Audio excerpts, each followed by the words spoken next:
नमस्कार, उम्मीद है आप सभी ठीक होंगे। पिछली क्लास में हमने मौर्योत्तर काल शुरू किया। हमने पोस्ट मॉडर्न पीरियड्स के बारे में काफ़ी कुछ देखा।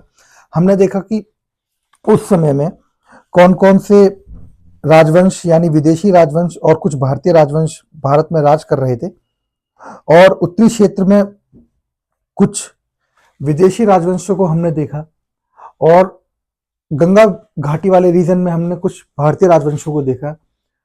और हमें यह भी पता है कि दक्षिणी भारत में इस समय राज्यों की या साम्राज्यों की शुरुआत हो गई है। ये राज्य या साम्राज्य ये दोनों में से क्या थे, कुछ इतिहासकारों के मत है, हमें वो मत देखने हैं। फिलहाल आप इतना समझते रहिए कि उत्तर भारत में और गंगा घाटी वाले क्षेत्र में कुछ राजवंश थे और दक्षिणी भारत में भी अब महापाषाणिक संस्कृतियों से बढ़कर महापाषाणिक संस्कृतियों से आगे चलने के बाद सुदूर दक्षिण भारत में हमें कुछ साम्राज्य जैसी स्थिति वहां पर देखने को मिल रही है। हमने देखा कि इंडो ग्रीक शासक कहां से आए थे, शक कहां से आए थे, पार्थियंस कहां से आए थे, कुषाण कहां से आए थे। अगर आपने इससे पहले वाली क्लास नहीं ली है तो आप इससे पहले वाली क्लास ले लीजिए ताकि आपके लिए इस क्लास को समझना बहुत आसान हो जाए। हमने पिछली क्लास में इंडो ग्रीक्स का यानी हिंद यवनों का प्रभाव भारतीयों पर और भारतीयों का प्रभाव हिंद यवनों पर क्या पड़ा हमने ये देखा। इंडो ग्रीक शासकों को हमने देखा, महत्वपूर्ण शासकों को हमने देखा और उनकी राजधानियों को हमने देखा। आज हमें शकों के बारे में पढ़ना है, शक के बारे में पढ़ना है। तो शक जो थे इनकी दो शाखाएं थी, इनकी मुख्यतः दो शाखाएं थी। पहली शाखा भारत में, दूसरी शाखा अफगानिस्तान में। अफगानिस्तान वाली जो शाखा है उसके बारे में आपको बहुत कुछ जानने की जरूरत नहीं है, सिर्फ इतना जानते रहेंगे कि शकों की दो शाखाएं थी, एक अफगानिस्तान में एक भारत में, तो आपके लिए बहुत है। जो भारत में थी उसमें भी दो शाखाएं थी, भारत के अंदर भी दो, पहले ही दो शाखाएं भारत में और अफगानिस्तान में।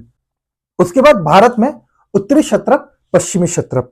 अब ये जो उत्तरी क्षत्रप और पश्चिमी क्षत्रप हैं, उत्तरी क्षत्रप में तक्षशिला, मथुरा और पश्चिमी क्षत्रप में नासिक और उज्जैन। नासिक का जो सर्वप्रसिद्ध शासक है वो नहपान और उज्जैन में रुद्रदामन जिसका जूनागढ़ अभिलेख प्रसिद्ध है और अंतिम शासक रुद्र सिंह तृतीय। अब आप इसको ऐसे समझते रहिए कि हमें इनकी क्षत्रपी प्रणाली को समझना है। आप ये क्षत्रपी प्रणाली पहले भी सुन चुके हैं और क्षत्रपी प्रणाली क्या होता था हम अभी अच्छे से समझ लेंगे, बस थोड़ा सा समय दीजिए। फिलहाल हम ये समझ लेते हैं कि शकों की जो शाखाएं थी वो कैसे कैसे कैसे फैली हुई थी, कहां थी। तो शकों की मुख्यतः हमने 5 शाखाएं देखी, भारत और अफगानिस्तान में। अफगानिस्तान वाली हम छोड़ देंगे, तो अफगानिस्तान वाली जब हमने छोड़ दी तो अब हमारे मुख्यतः 4 शाखाएं देखने को मिल रही हैं, उत्तरी क्षत्रप, पश्चिमी क्षत्रप। उत्तरी क्षत्रप में हम लोग तक्षशिला, मथुरा और पश्चिमी क्षत्रप में हम लोग को देखना है उज्जैन और नासिक। अब आप एक छोटी सी यहां पे स्टोरी है, इसको समझ लीजिए। ऐसा कहा जाता है या ऐसा माना जाता है, इतिहासकारों के बीच में ऐसी चर्चाएं हैं कि एक शासक हुआ जो 57 से 58 बीसी के काल में हुआ, 57 से 58 बीसी के काल में हुआ। और ये जो शासक था इसकी जो टाइटल थी ये थी विक्रमादित्य। विक्रमादित्य इस शासक की टाइटल थी। और ये जो उज्जैन के शक थे, मालवा रीजन के जो शक थे, इनको उस विक्रमादित्य ने 57-58 बीसी में खदेड़ दिया, भगा दिया। कहां भगा दिया? मथुरा। 57-58 बीसी में उस विक्रमादित्य टाइटल वाले राजा ने इन उज्जैन या मालवा के शकों को मथुरा खदेड़ दिया। और उसी उपलक्ष्य में उस शासक ने विक्रम संवत या मालव संवत की स्थापना करी। विक्रम संवत आप सुनते रहते होंगे, आपने शक संवत भी सुना होगा, आपने कलचुरी चेदी संवत भी सुना होगा, आपने गुप्त संवत भी सुना होगा, हिजरी संवत भी आपने सुना होगा। ये संवत क्या होते हैं हम इनको समझ लेंगे। फिलहाल आप इसको इतना ही समझिए कि जब इस विक्रमादित्य ने 57 या 58 बीसी में उज्जैन और मालवा के शकों को हरा दिया, खदेड़ दिया, भगा दिया मथुरा की ओर, तो उसने इसी उपलक्ष्य में विक्रम संवत या मालव संवत की स्थापना करी। और आगे चलकर ये जो शक है इनका युद्ध गुप्तों से हुआ और चंद्रगुप्त विक्रमादित्य ने इनको हराया पूरी तरीके से। और वो घटना कब की है? वो लगभग 300 से 350 एडी की घटना है। तो इससे तो हमें यही पता चलता है कि इस रीजन के जो शक थे, इस रीजन के शक काफी लंबे समय तक एग्जिस्ट करते रहे, और यहाँ के जो शक थे इस रीजन के, खासकर उन शकों का जो अस्तित्व था वो बहुत लंबे समय तक रहा। मतलब आप समझिए ना कि 57 बीसी और 300 350 एडी कितना लंबा समय है अगर ये एग्जिस्ट कर रहे हैं इतने लंबे समय तक। तो इसमें कंफ्यूज नहीं होना, जो विक्रमादित्य ने इनको हराया था, खदेड़ा था उज्जैन से मथुरा, वो विक्रमादित्य 57-58 बीसी में मिला है। और जिस विक्रमादित्य ने दोबारा इनको पूरी तरीके से हराया वो है चंद्रगुप्त विक्रमादित्य। अब जो ये जो नासिक वाले जो और यह पश्चिमी क्षत्रप जो है, इनका जो संघर्ष चलेगा वो सातवाहनों से चलेगा, क्योंकि सातवाहनों का भी शासन हमें यहीं देखने को मिलेगा। और ऊपर वालों को तो आप समझ ही रहे, जो गंगा घाटी वाले रीजन में जो राज कर रहे होंगे, जो शासक होंगे चंद्रगुप्त, उन्होंने इनको हराया। इनकी जो क्षत्रप प्रणाली है, क्षत्रपी प्रणाली क्या है इसको एक बार आप समझ लीजिए। तो क्षत्रपी प्रणाली आप ऐसे समझ लीजिए कि एक प्रशासनिक इकाई है, एडमिनिस्ट्रेटिव यूनिट है। किस तरीके की यूनिट है? जैसे आप अभी दिल्ली सल्तनत में आप समझेंगे इक्ता, तो इक्ता जो थी वो एडमिनिस्ट्रेटिव यूनिट थी। जैसे आप डिस्ट्रिक्ट होता है और ब्लॉक होता है, तहसील होती है, इस तरीके से। और मुगल काल में आप सुनेंगे सूबा, और सूबे का जो प्रमुख होता था वो सूबेदार। इक्ता, दिल्ली सल्तनत में जो इक्ते का प्रमुख होता था उसको इक्तादार। और क्षत्रपी प्रणाली, तो जो क्षत्रप होते थे वो क्षत्रपी प्रणाली यानी एडमिनिस्ट्रेटिव यूनिट होती थी। बहुत बड़ी यूनिट होती थी, बहुत बड़ा राज्य होता था, उसको कई क्षेत्रों में बांट देते थे और उस एक क्षेत्र को क्षत्रप बोलते थे। और ये क्षत्रपी प्रणाली कई राजवंशों ने भी अपनाई। तो उज्जैन के क्षत्रप के बारे में यानी पश्चिमी क्षत्रप के बारे में हम लोग एक बार समझ लेते हैं, पढ़ लेते हैं दोबारा से। ऐसा माना जाता है कि मथुरा के जो शक थे पहले मालवा क्षेत्र में रहते थे। मथुरा वाले शक कहाँ रहते थे? उज्जैन मालवा वाले क्षेत्र में रहते थे, जिन्हें विक्रमादित्य नामक किसी शासक ने 57-58 बीसी में पराजित किया। फलस्वरूप ये भागकर मथुरा आ गए। इसी विजय के उपलक्ष्य में विक्रम संवत या मालव संवत की नींव रखी गई। नासिक वाले जो शक थे उनके बारे में, सातवाहन शासक गौतमीपुत्र शतकर्णी ने शक शासक नहपान को मारकर उसके क्षेत्र पर नियंत्रण कर लिया। मालवा के शकों के अंतिम राजा रुद्र सिंह तृतीय को चंद्रगुप्त द्वितीय या फिर चंद्रगुप्त विक्रमादित्य, यानी ये चंद्रगुप्त द्वितीय जो है, हम देखेंगे अभी गुप्त शासकों को, गुप्त काल जब हम पढ़ेंगे उसमें शासकों के बारे में हम लोग देखेंगे कौन सा शासक कब आया, कौन कौन शासक थे, उनका समय काल क्या था। तो चंद्रगुप्त द्वितीय को ही विक्रमादित्य बोलते। तो चंद्रगुप्त विक्रमादित्य ने मारकर मालवा में व्याघ्र शैली के चांदी के सिक्के चलाए। मालवा व उज्जैन के शक सबसे दीर्घजीवी थे। मालवा या उज्जैन के शक क्या थे? सबसे दीर्घजीवी थे। तो ये हमने शकों के बारे में देख लिया। अब हमें पार्थियंस के बारे में देखना है। तो पार्थियंस के बारे में सच है बहुत ज्यादा विस्तार, बहुत ज्यादा हमें डीप में नहीं जाना है, और इतना डीप उनके बारे में मिलता भी नहीं है। लेकिन आप ऐसा समझते रहिए कि गोर्नोफर्निस एक शासक था, तख्ते बही इसका अभिलेख है। इस तख्ते बही से हमें काफी चीजें प्राप्त हुई हैं, वो हमने ऐतिहासिक स्रोत में हमने शामिल किया है, उससे हम लोग बहुत सारी चीजें समझते रहते हैं। और आप इसको ऐसे समझते रहिए कि इस ही समय सबसे पहले एक ईसाई मिशनरी, क्रिश्चियन मिशनरी भारत आ रहा है, सेंट थॉमस। तो आप इस चीज को भी समझते रहिए। प्रीलिम्स के पॉइंट ऑफ व्यू से एक फैक्ट हो सकता है, ईसाई प्रचार प्रसार सबसे सर्वप्रथम भारत में कब आया, यानी ईसाई मिशनरी या तो पहला कौन आया या सर्वप्रथम ईसाई प्रचार भारत में कब होना शुरू हुआ। तो इसके काल में, किसके काल में? पार्थियंस यानी गोर्नोफर्निस के काल में। और आप समझते रहिए जो सेंट थॉमस था ये केरल में आया, और हालांकि इसको वहां से फिर भगा दिया, उसको फिर ये भागकर तमिलनाडु चला गया और तमिलनाडु में इसको मार दिया गया। तो ये पार्थियंस के बारे में हमने समझ लिया। कुषाणों के बारे में हमें समझना है। अभी हम इससे पहले वाली क्लास में हमने देखा था हेलेनिस्टिक आर्ट जो थी, इसका जो आर्ट ऑफ फॉर्म था वो आगे चल के विकसित हुआ कुषाणों के कालों में।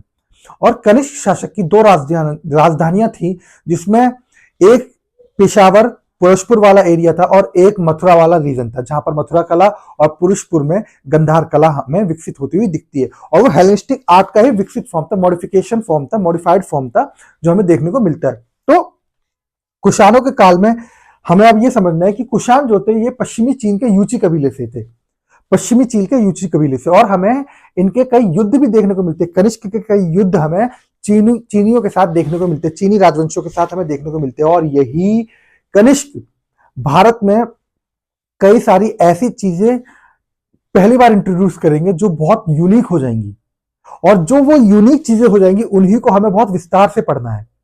तो वो सब चीजें क्या थी वो हम समझेंगे, बहुत अच्छे से विस्तार से समझेंगे, बहुत ज्यादा कंफ्यूजन ना हो जाए आपको, इसीलिए हम जानबूझकर मैं उन सब चीजों में नहीं जा रहा हूं। अभी हमें सिर्फ ये समझना है कि कुषाण जो थे पश्चिमी चीन के यूची कबीले से आते थे, और कनिष्क के काल में बहुत सारी चीजों पर हमें प्रभाव देखने को मिलता है, जैसे काल और बौद्धों पर क्या प्रभाव पड़ा, या बौद्धों का उस पर प्रभाव क्या पड़ा, कला और विद्वानों को भी इसने कई विद्वानों को संरक्षण दिया था। तो इसका जो काल है कनिष्क का वो 78 एडी से 102 एडी तक माना जाता है। कनिष्क का राज्याभिषेक जो हुआ वो 78 एडी में हुआ, 78 एडी में, और यहीं से एक नए संवत की शुरुआत मानी जाती है जिसको बोलते हैं शक संवत, जिसको बोलते हैं शक संवत। और ये जो शक संवत है, ये पीढ़ी का एक फैक्ट आपको बता रहा हूं, ये आप नोट कर लीजिए। जो ये शक संवत है यही इंडियन गवर्नमेंट भारत सरकार का ऑफिशियल कैलेंडर भी है। तो अगर कभी क्वेश्चन आता है या आपसे कोई पूछता है कि भारत सरकार का ऑफिशियल कैलेंडर कौन सा है, तो आप ऐसा बताएंगे कि शक संवत जो है वो भारत सरकार का ऑफिशियल कैलेंडर है, जो कि कनिष्क कुषाण 78 एडी में जब उसका राज्याभिषेक हुआ वहां से शुरू हुआ वो संवत है, उस उपलक्ष्य में वो संवत बनाया गया। अब हमें कनिष्क और बौद्ध धर्म का रिलेशन देखना है, इनके आपस में क्या रिलेशन थे। तो कनिष्क ने बौद्ध धर्म को अपना भरपूर संरक्षण दिया। कनिष्क ने क्या दिया? बौद्ध धर्म को अपना भरपूर संरक्षण दिया। इस बात के कई साक्ष्य मिलते हैं। अब वो साक्ष्य क्या है हम वो समझते हैं। तो पहला चतुर्थ बौद्ध संहिता का आयोजन करवाया, फोर्थ बुद्धिस्ट काउंसिल का इन्होंने आयोजन करवाया। अब फोर्थ बुद्धिस्ट काउंसिल में आप समझते रहिए कि फोर्थ बुद्धिस्ट काउंसिल में क्या हो रहा है, चौथी बौद्ध संहिता में क्या हो रहा है। वो ये हो रहा है कि बौद्ध धर्म पुनः, यानी पहले दूसरी बौद्ध संहिता में बट चुका है बौद्ध धर्म, अब दोबारा से महायान और हीनयानों में बटेगा। अब ये महायानी क्या थे, हीनयानी क्या थे, हम इनको भी आगे देखेंगे। फिलहाल आप इतना ही समझिए कि चतुर्थ बौद्ध संहिता का आयोजन करवाया किसने? कनिष्क ने। इसके सिक्कों पर बुद्ध की आकृति मिलती है। कनिष्क ने अपनी राजधानी पुरुषपुर पेशावर में एक चैत्य का निर्माण करवाया। कनिष्क ने कई बौद्ध विद्वानों को अपने दरबार में संरक्षण दिया। कनिष्क ने बौद्ध धर्म के प्रचार प्रसार के लिए चीन व मध्य एशिया आदि देशों में बौद्ध मिशनरियों को भेजा। यही मिशनरी, इसी तरीके से बौद्ध मिशनरियों को भेजने का कार्य कौन कर चुका है पहले? अशोक। और क्योंकि अशोक ने जो काम कर रहे थे वही काम ये कनिष्क कर रहा है, इसीलिए इस कनिष्क को द्वितीय अशोक की भी उपाधि दी जाती है, द्वितीय अशोक की भी उपाधि दी जाती है, सेकंड अशोक इसको बोला जाता है। कनिष्क द्वारा कुछ विद्वानों का संरक्षण किया गया, कुछ विद्वानों को संरक्षण था, जैसे पार्श्व, वसुमित्र, अश्वघोष, चरक, नागार्जुन। और ये जो वसुमित्र और अश्वघोष हैं ये बहुत महत्वपूर्ण है, इनके बारे में भी हम आगे आने वाले कालों में देखेंगे। कनिष्क काल का विकास जो हमें देखना है वो इस संदर्भ में समझना है कि कनिष्क काल में गांधार कला का विकास होता है, मथुरा कला का विकास होता है। यानी केंद्र मथुरा कला का कौन सा होगा? मथुरा, और गांधार कला का केंद्र पुरुषपुर हो गई। अब इसी में हमें एक चीज और समझनी है कि मैं आपको पहली क्लासेस में हमने देखा था, हमने टॉपिक ही यहां से शुरू किया था कि क्या मौर्योत्तर काल स्वर्ण युग था या नहीं, और वो जो स्वर्ण युग इतिहासकार कह रहे हैं वो किन आधारों पर कह रहे हैं। तो आप अब यहाँ पे इस चीज को समझिए कि जो कनिष्क था ये यूची कबीले से आया था, पश्चिमी चीन के यूची कबीले से आया था, और क्योंकि ये यूची कबीले से आ रहा था तो इसकी जो साहस होगा वो चीनियों से लड़ने के लिए बहुत पर्याप्त है, क्योंकि उसी कबीले से आ रहा है। और इसी समय में हमें कई ट्रेड रूट्स हम देखेंगे, हम बहुत सारे ट्रेड रूट्स देखेंगे जो भारत में थे और बाहर भी थे। जो एक सबसे महत्वपूर्ण रूट था, ट्रेड रूट था, व्यवसायिक या व्यापारी मार्ग था, वो था सिल्क रूट, रेशम मार्ग। और ये रेशम मार्ग जब गुजरता था तो ये हमारे भारत के उत्तरी क्षेत्र से होते हुए गुजरता था, कुछ हमारे भारत के क्षेत्र इसमें आते थे, और ये चीन से लगभग लगभग यूरोप तक, ऐसे मान लीजिए कि पूर्वी यूरोप तक ये जाता था। और इसी सिल्क रूट के कई ब्रांचेस पे कनिष्क का शासन था, कब्जा था, ऐसे मान लीजिए। और ये कब्जा करके वो क्या करेगा, जब वो कब्जा उन पर कर रहा है तो वो वहां से पारगमन शुल्क वसूलेगा। वो बोलेगा कि अगर आपको ये रास्ता पार करना है तो आप मुझे पारगमन शुल्क दीजिए, और इसी सब चीजों के चलते हुए वो उन एरियो का विकास भी करेगा। और जब आप जानते हैं कि जब किसी भी सरकार के पास किसी भी एक्स वाई जेड, आजकल तो भारत में भी बहुत ज्यादा टैक्स बढ़ा हुआ है, हर चीजों पे टैक्स बढ़ा हुआ है, चीज 10 की है उस पर टैक्स ही 80 रुपए लग रहा है। तो आपको इन सब चीजों से, हिस्ट्री से इन सब चीजों को सीखना है, और इन सब चीजों को भी अपने उत्तर में शामिल करना है कि जब टैक्स बहुत ज्यादा बढ़ेगा तो गवर्नमेंट के पास बहुत ज्यादा इनकम होगी। भले ही जनता का कुछ भी हाल हो, व्यापारियों का कोई भी हाल हो, उससे गवर्नमेंट को फर्क उस समय तो नहीं पड़ेगा अगर कोई गवर्नमेंट सिर्फ टैक्स के लिए काम कर रही है। तो जब टैक्स बहुत ज्यादा हो जाता है, पारगमन शुल्क जब कनिष्क बहुत ज्यादा लेगा, तो वो उस समय में टैक्स किस रूप में होता होगा, सिक्के होते होंगे सोने के, चांदी के।